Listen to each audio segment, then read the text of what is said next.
Tailândia Podcast e Portal Conteúdo ressurgem aqui na primavera, no mês de setembro. Ainda nem é primavera, né? Mas é comecinho de setembro, para falar que tem nova temporada do Quem Faz Arte. E hoje eu recebo ele, que veio de Gravatá, Pernambuco. Passou por esse Brasil inteiro, está aqui em Ceilândia, no Distrito Federal. Alexandre Lino, boa tarde. Que bom te receber, Boa velho. tarde, Josué. É um prazer imenso. Nós temos aí o quê? Um intervalo de 5 anos. 5 cinco anos do anos. Bora Marcar e a gente não marca. Pois é, pois é. E um reencontro que Walt Disney promovendo isso é sensacional, Coisa né? maravilhosa, né? Você está em Brasília nesse período de 5 anos para apresentar a mesma peça, mas com um outro foco, com um foco quase de celebração, cara. É uma história muito bonita, né? Porque você conhece o Porteiro no início da trajetória, né? Eu estreiei em 2017, então Uhum. no ano seguinte eu já estava aqui no primeiro semestre do ano seguinte. Então tinha um percurso ainda a ser percorrido, né? Imagina, são 6 anos de Porteiro ininterruptos, mesmo na pandemia, trabalhando, fazendo o Walt Disney interagir de forma virtual com o universo corporativo. Foram Sim. tantas experimentações. Então você conhece o Walt Disney ele começando a trajetória, Olha né? que doido, porque na época a peça ela já se colocava muito forte, muito presente e muito contundente dentro do cenário teatral. Ela estava circulando, veio para Brasília, mas ela já tinha aí em um ano e meio de trajetória, um reconhecimento. Tinha, e isso aconteceu daquela forma inesperada, né? Enfim, como Uhum. é a arte, como é tudo, né? A gente não tem uma dinâmica, uma matemática que diga o que vai ser bem sucedido, o que não vai Sim. ser.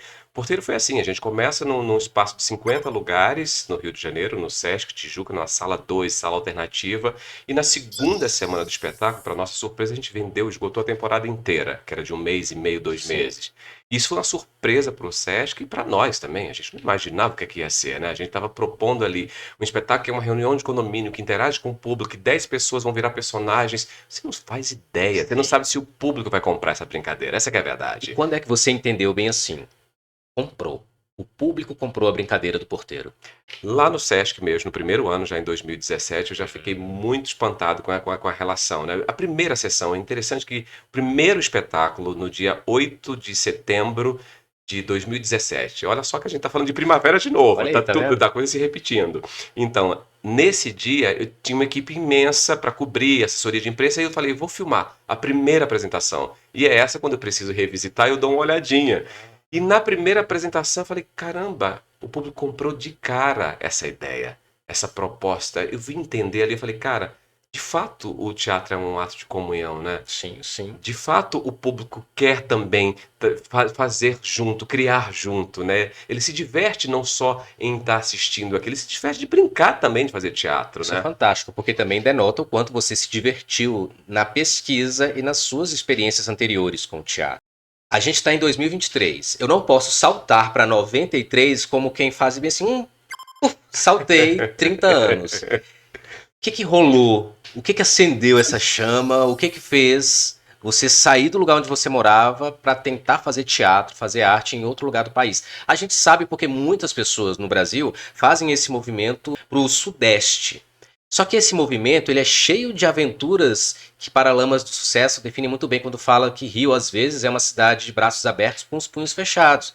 Como é que foi se aventurar e entender o desafio de produção? Porque você se define como um artista produtor. Agora eu penso, quando é que vem essa definição? Vem depois de muita labuta, né não? Muita. Bom, eu sou da época analógica, né?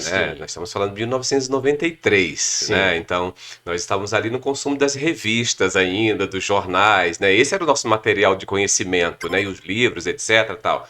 E a televisão ali dando um panorama da ideia do que é o Brasil, né? E especialmente essa ideia do que era o Rio de Janeiro, uma ideia muito mentirosa, né? Era a ideia sim, Manuel sim, Carlos, sim. né? É, Era, claro. era a ideia de Helena andando no Total, calçadão do Leblon, dizendo, olha, o Rio de Janeiro é isso aqui. Então total. é evidente que um garoto do interior, do agreste pernambucano, olhando para aquilo, fala, caramba, não existe lugar como o Rio de Janeiro, meu, né? Sim, Eu claro. quero esse lugar aí, eu quero essa mágica toda. Então, existiu o desejo já de uma carreira artística, que começou seus primeiros passos, amadores, brincando lá na igreja, nas ruas, enfim, com os colegas. E eu tinha essa possibilidade. Eu vou para o Rio de Janeiro, eu vou para São Paulo, eu vou Hum, para Salvador. Recife eu tinha uma relação, mas era muito discreta. Eu tinha opções, né? sim. Para onde eu vou? Nenhuma delas me dava nenhuma estrutura, pelo contrário, era uma aventura em qualquer um desses lugares. Sim, sim. Mas, enfim, eu tinha meu irmão que estava no Rio já, enfim, já percorrendo uma trajetória um tanto também delicada, difícil, em busca de fazer arte. Eu falei, eu vou para o Rio porque eu tenho pelo menos algum referencial. No que meu irmão falou para mim, cara, não vem. Isso aqui Entendi. é uma roubada. Você não sabe o que é a vida. Volta. 18 anos, né? Eu tinha 18 anos, você não sabe o que é a vida. Eu Aham. teimei com ele, eu falei, eu sei. Imagina, né? Que coisa. Nada. Então, assim, cheguei no Rio, literalmente, eu brinco sempre, eu sempre associo muito com tantos outros conterrâneos, né? Com os porteiros, etc e tal. A minha bagagem não veio com outra coisa que não fosse esperança, sonho, desejo Claro, de claro. realização e bom humor. Cara, alegria, né? Isso é uma característica muito do meu povo, né? O nordestino tem isso por natureza. A gente gosta disso, né? A gente gosta de ser feliz, mesmo na dor, Sim. né? Então, eu chego no Rio e aí, meu amigo, aí começa a aventura pra valer, né? Porque é exatamente isso. Os Paralamas estavam cobertos de razão. E audiovisual em 93 era novela. Novela e entretenimento de programa. Não tinha essa gama que a gente tem hoje do audiovisual com tantos braços, tantas vertentes. Como é que foi então pra você? Que aventura foi essa? Foi uma aventura mais pro teatro ou uma aventura que mesclou com audiovisual? Eu já tinha descoberto o teatro lá em Gravatá, apesar da minha cidade até hoje não ter um teatro, que para mim é dolorosíssimo. E hoje a população, como já tem um reconhecimento maior do meu trabalho, enfim, e me celebra a minha figura quando eu estou Que na bom, justo. cidade, meio que já me coloca essa responsabilidade. É você que vai trazer algumas coisas artisticamente falando para a cidade. É uma responsabilidade que eu gosto, assumo. Sim. Mas não tinha, então eu descobri o teatro muito por acaso, né? Assim, quase a gente faz teatro quando criança, né? A gente imita, né? E assim como Personagem. tantas outras cidades do interior ou de periferia, o nosso contato com o teatro ele se dá também na igreja, porque é onde chega uma coisa que é entre o entretenimento e a religiosidade. Você mistura porque não tem um centro cultural, é ali que você vê gente da tua idade e faz teatro assim. Exatamente, você chegou no ponto, assim. Eu descobri o teatro de uma forma um pouco melhor organizada, para além da escola, para além das brincadeiras com os colegas, Uhum. na igreja. Né? Os mormons da Igreja Jesus Cristo dos Santos dos Últimos Dias bateram na minha porta um dia, falaram: Olha, você não quer conhecer a Igreja dos Mormons? Eu falei: Não, obrigado. Ele falou: Olha, mas lá a gente tem algumas atividades. Eu falei: Que atividade? Ele falou: A gente faz teatro lá na igreja. Eu falei: Bom, agora eu quero conhecer a igreja. Maravilhoso, E maravilhoso. foi lá que eu fiz a primeira experiência, a partir de uma música do Ivan Lins. A gente criou uma dramaturgia qualquer, a partir da música Desesperar Jamais. A gente criou Sim. uma obra em cima daquilo, encenamos e teve um festival e foi o primeiro prêmio que eu ganhei na vida em teatro, assim. Então, dali para frente, eu entendi que aquela relação que eu tinha amadorística era muito mais sério do que eu pensava. Aquilo Entendo. já existia uma centelha de, olha, isso aqui é sério. Isso aqui para mim tem uma outra conotação que apenas um divertimento. Não é só isso. Eu comecei a entender muito cedo que esse seria o caminho. Então, a partir disso, eu obviamente associei essa ideia com a ideia do circo, que era a Claro. única manifestação que tinha na minha cidade, e um pequeno cinema. Minha Uhum. cidade tinha um cinema que exibia os filmes dos Trapalhões, e eu tinha esse privilégio, meu pai me levar Legal. para ver filme dos Trapalhões. Então, o cinema já tinha esse lugar também na minha vida, né? Um pouco do circo, um pouco do cinema, o teatro que eu experimentava, Sim, e a televisão, que era o fascínio, né? O sim. grande fascínio. Então, eu chego no Rio querendo ser ator, querendo desenvolver e potencializar esse encontro com o teatro, esse prazer avassalador que eu tinha descoberto, que coisa extraordinária é essa atividade, mas também com um horizonte mais amplo, dizer assim, não, também quero, tem outras possibilidades dentro da minha área que eu quero descobrir também. Meu irmão chama Tom Pires, que também é ator, Sim. produtor, diretor, e o Tom chegou para mim e falou, não vem por quê? Ele falou, ele não tem como te dar suporte nenhum aqui, cara. Eu Caramba. vivo de forma precária. Ele falou, você não entende, você não sabe o que é isso. Eu falei, sei. Ele não sabe, cara. Não sabe, fica aí onde você tá. Eu falei, não, eu vou. Bom, então vem.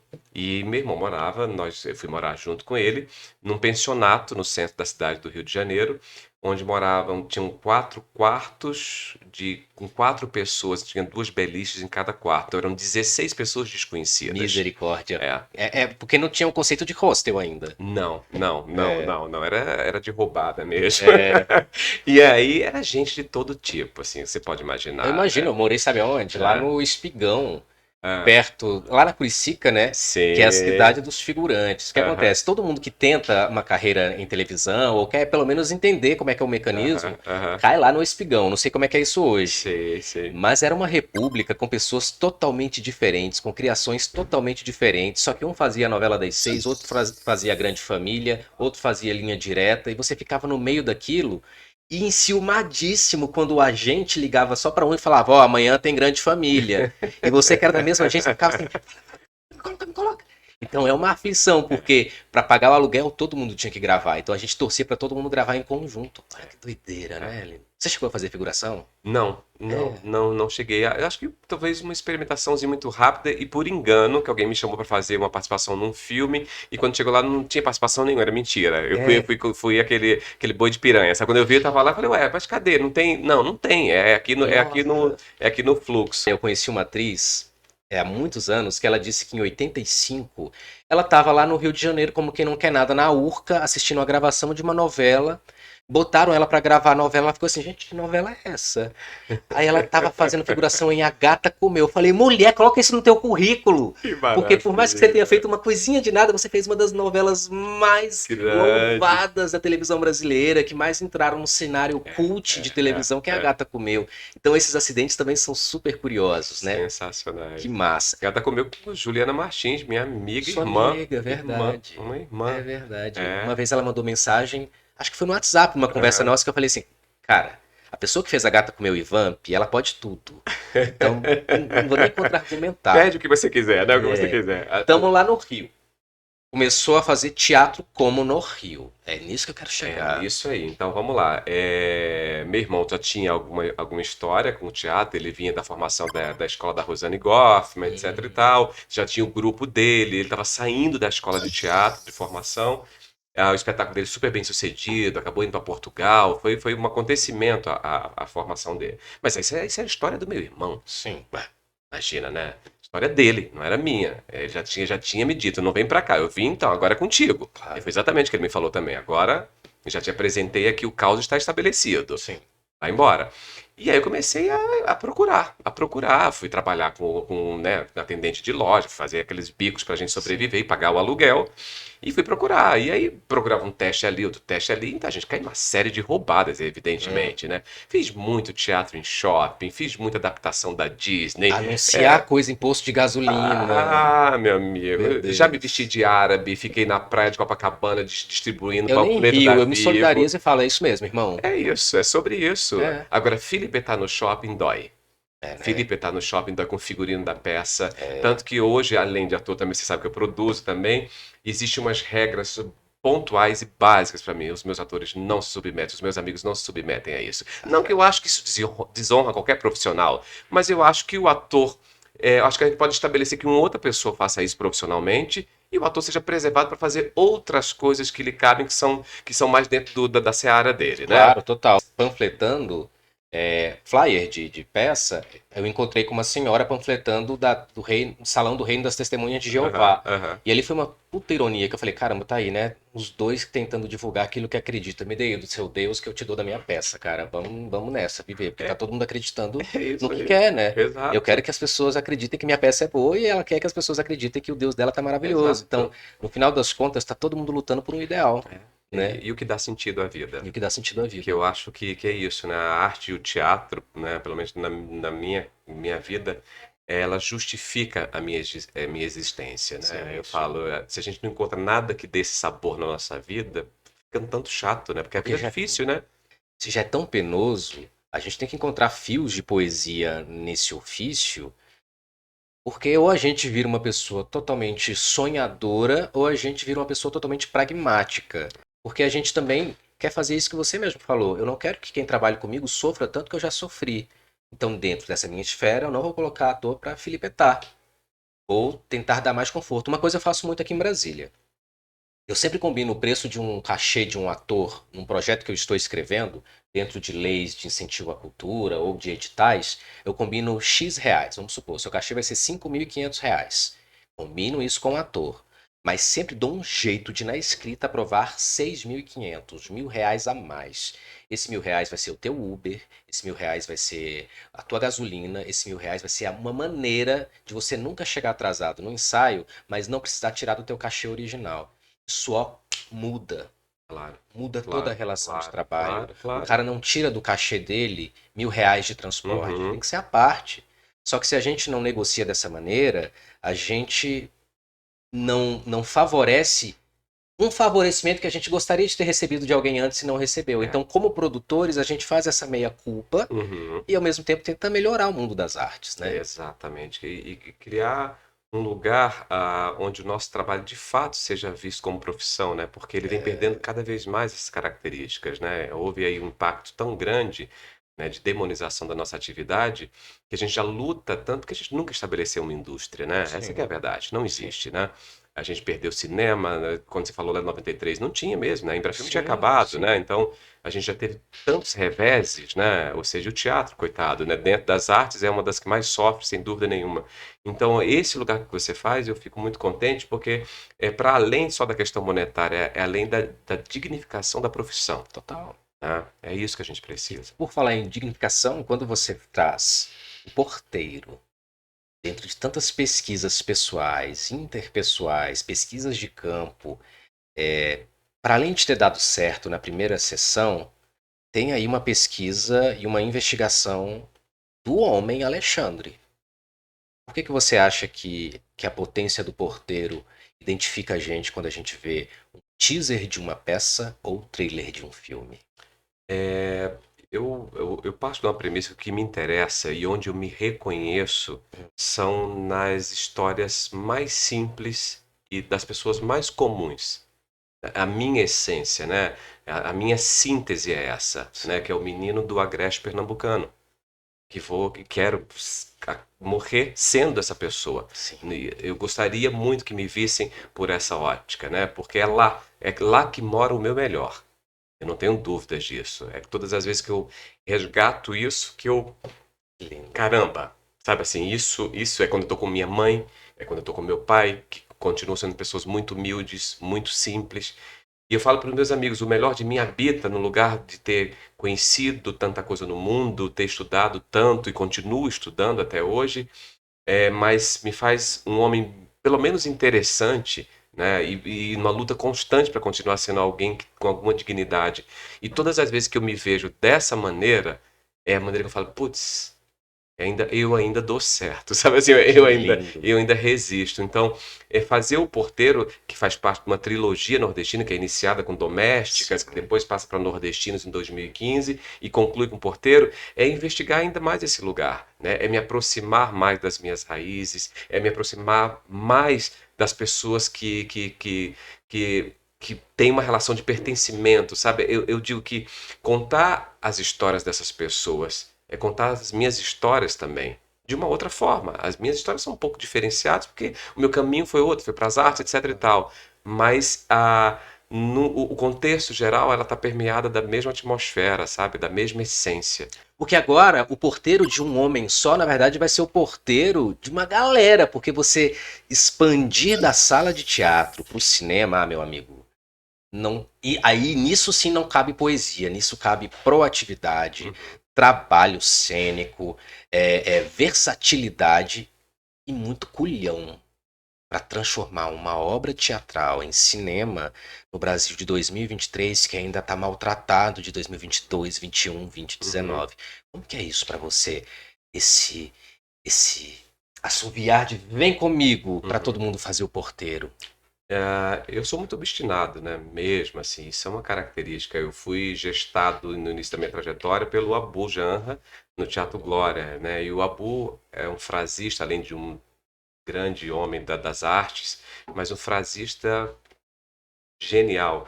E o Abu, ele tinha frases que me marcaram para sempre. Era um garoto de 20 anos, né? E o Abu falava muito pra gente, não tenham medo do fracasso.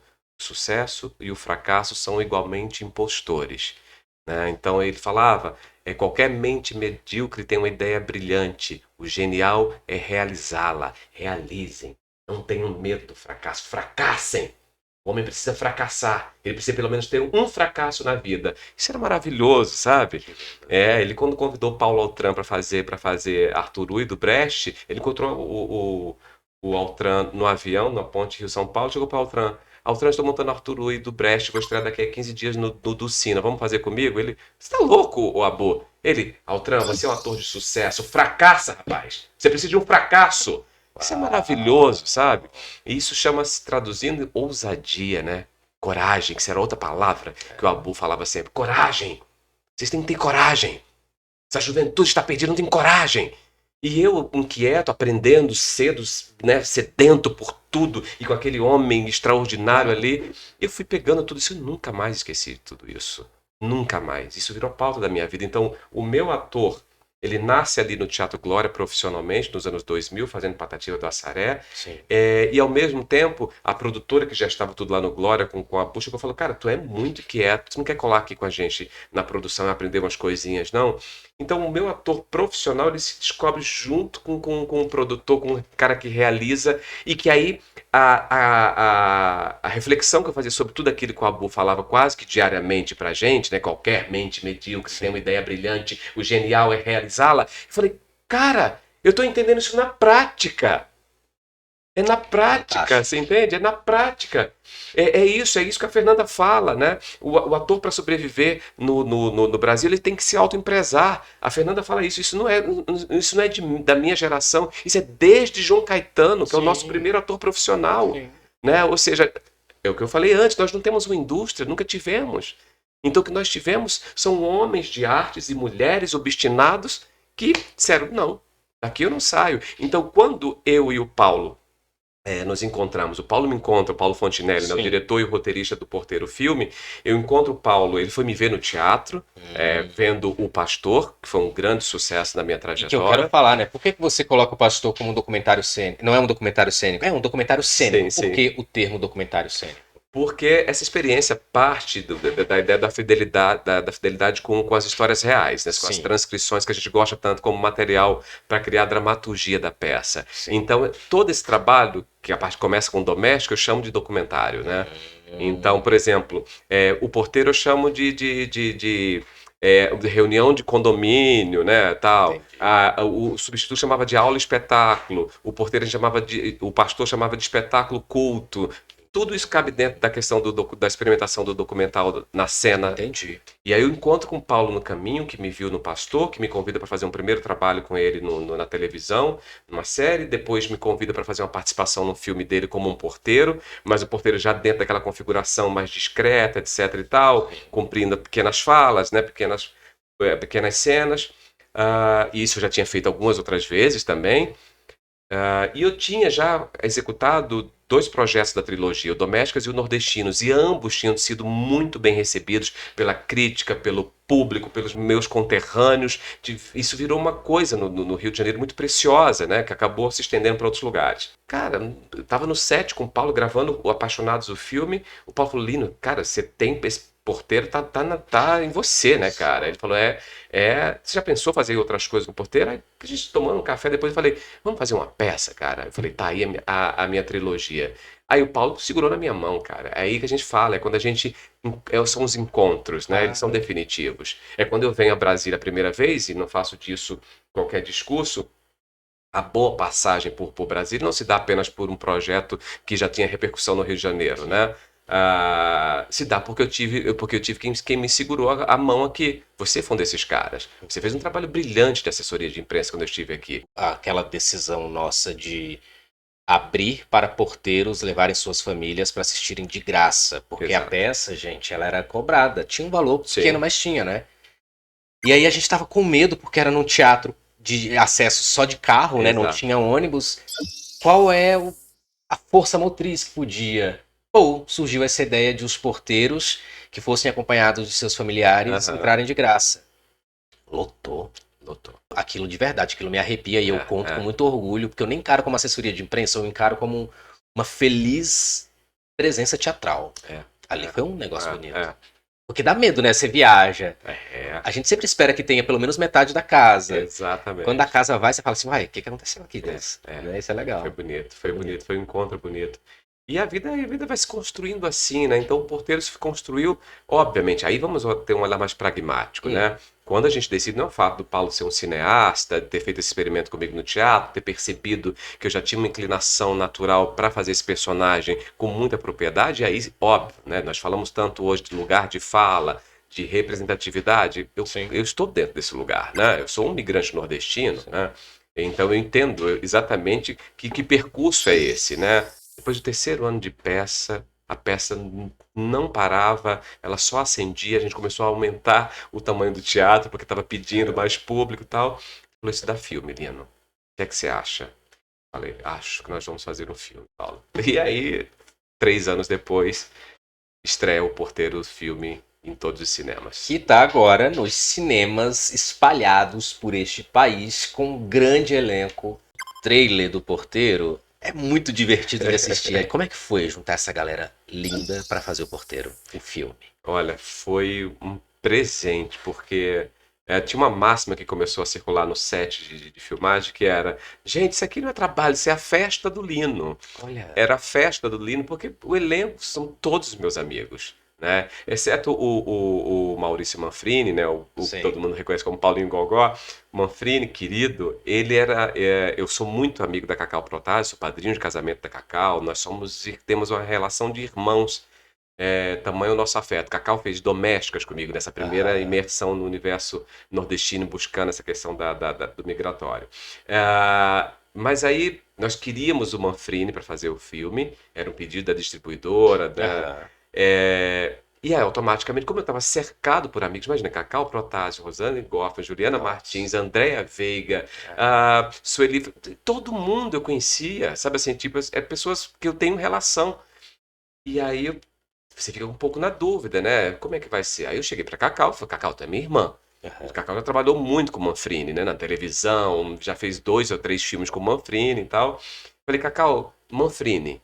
O Manfrini é sensacional, Lino. O Manfrini é nosso. O Manfrini é, porra, é irmão. Que É legal. que ela chama o Manfrini agora. Peraí, pegou o telefone, nós estávamos em São Paulo, eu estava fazendo peça lá, ela também. Nós encontramos, estávamos no almoço, ela pegou o telefone na hora. Manfrini, vou fazer o filme O Porteiro e você vai fazer também. Olha que Tá? O maravilha. Lino tá te ligando, meu amigo. Não tem essa. Você vai fazer o filme do Lino também. Cara, mais ou menos isso que aconteceu. Então, quando o Manfrini topa, o Manfrini já vem com essa atmosfera. Ele tava com a agenda enlouquecida. Nós separamos a primeira semana para Que ele, que fantástico. eram muitas cenas minha e dentro. Imagina, eu comecei gravando com um cara que eu tinha menos intimidade. E é aquilo que você viu no trailer. É fabuloso. Nós Dá vontade parecíamos que de já ver. tinha uma relação. Tamanha é a generosidade, a Gente. gentileza. O Maurício Manfrini, meus queridos, o Paulinho Gogó é sensacional, é um comediante extraordinário e uma pessoa de uma qualidade rara. Mas todo mundo se gostava, todo mundo se curtia.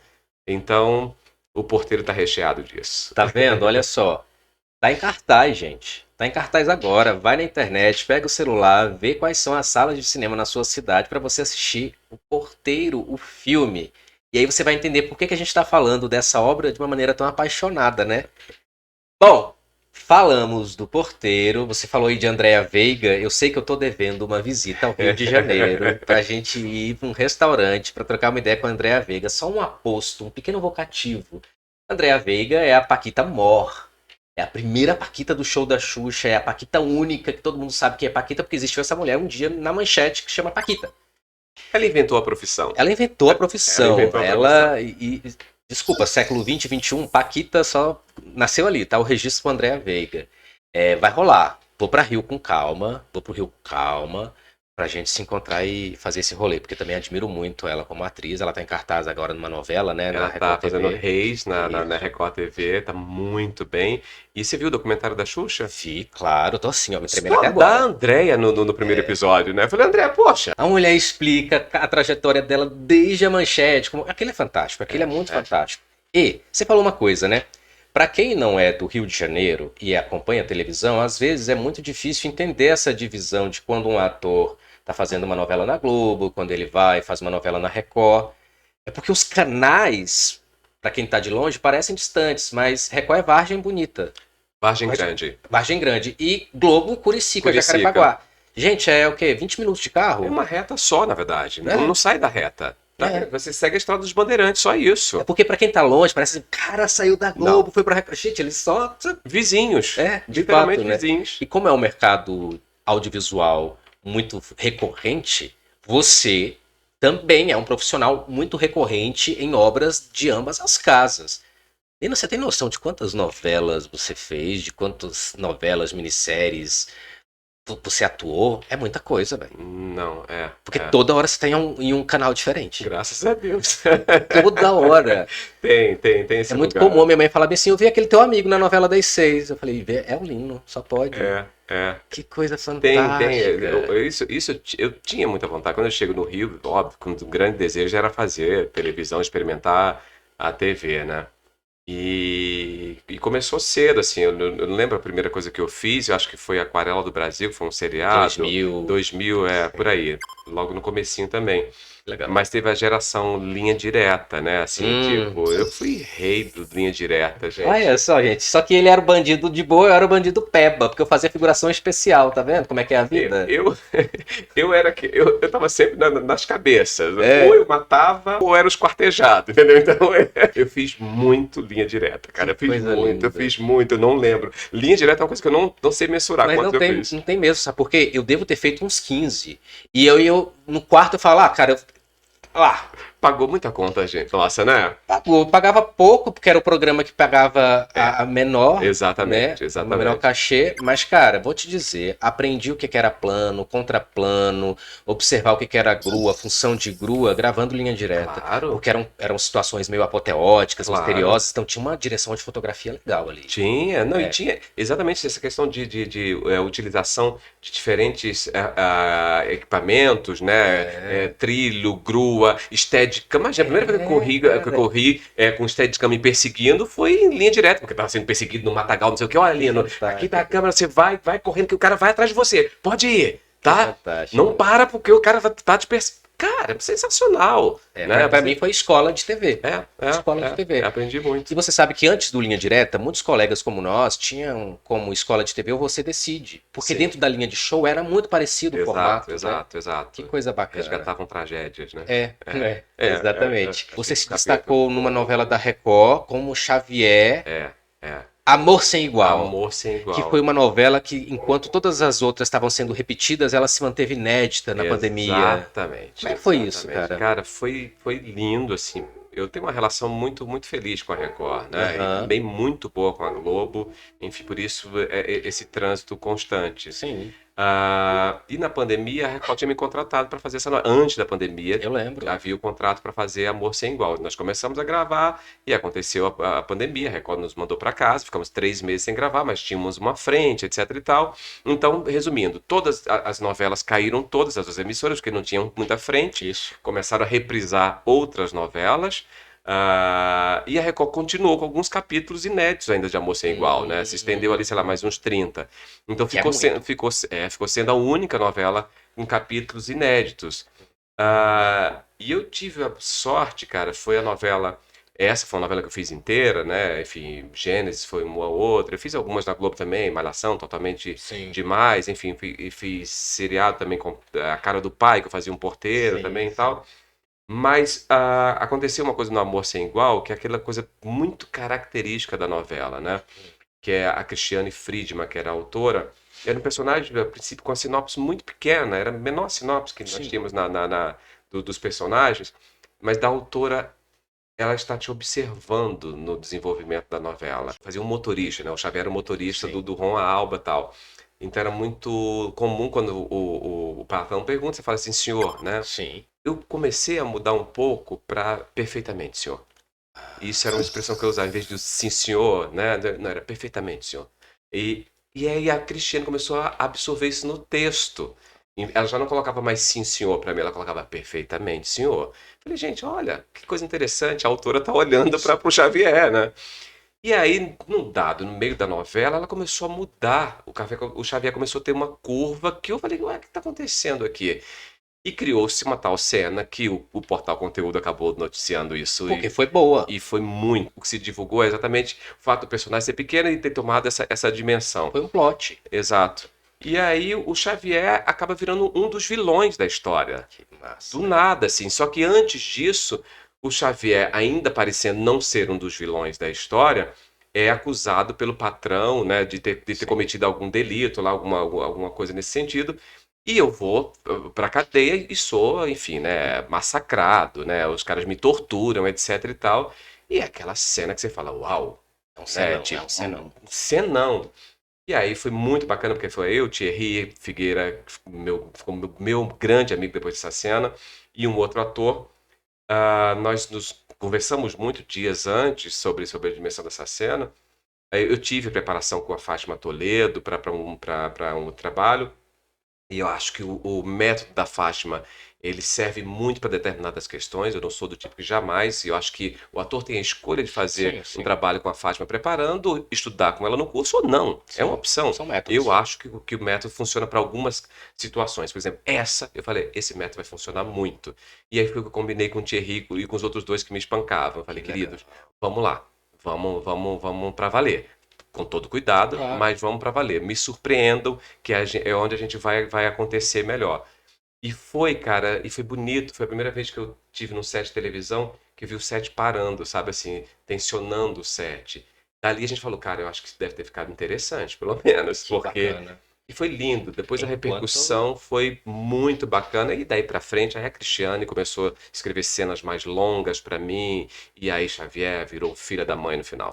E aí eu soube, lendo uma notícia nesta semana, que há um bigodinho de milhões.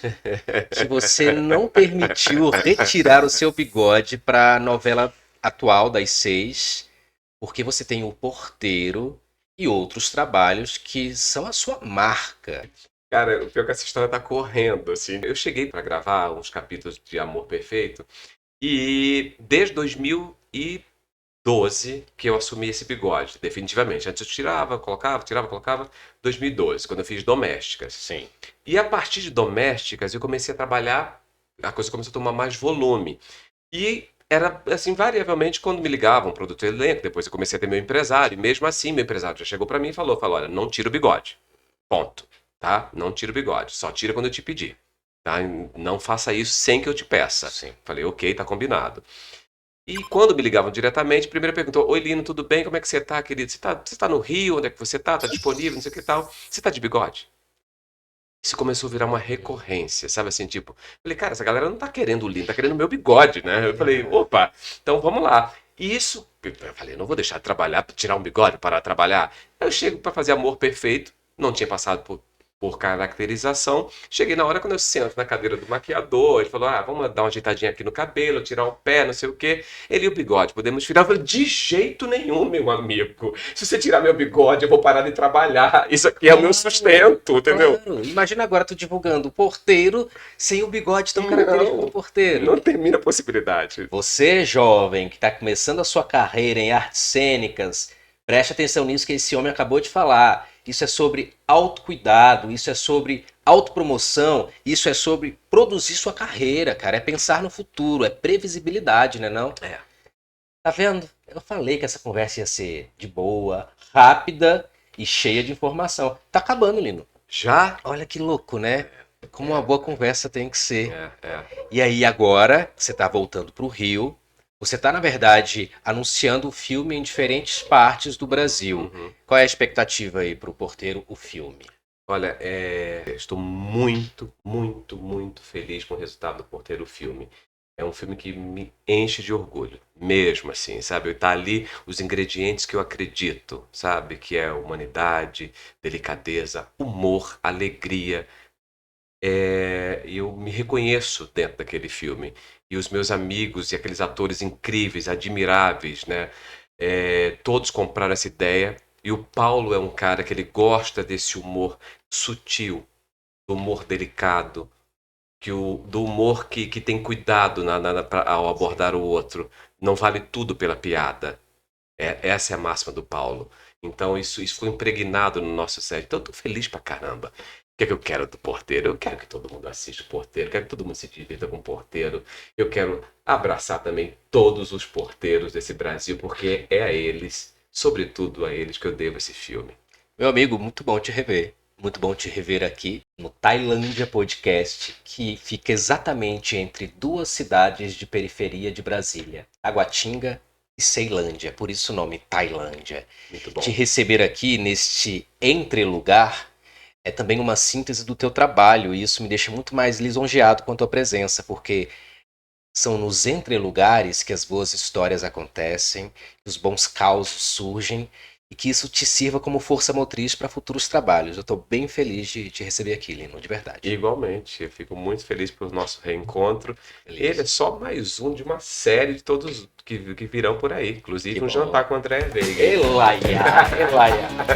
É isso aí, meus caros. Este foi mais um episódio do Quem Faz Arte, um projeto do Tailândia Podcast e Portal Conteúdo, sempre com entrevistas com agitadores culturais de Brasília e de outros estados do Brasil.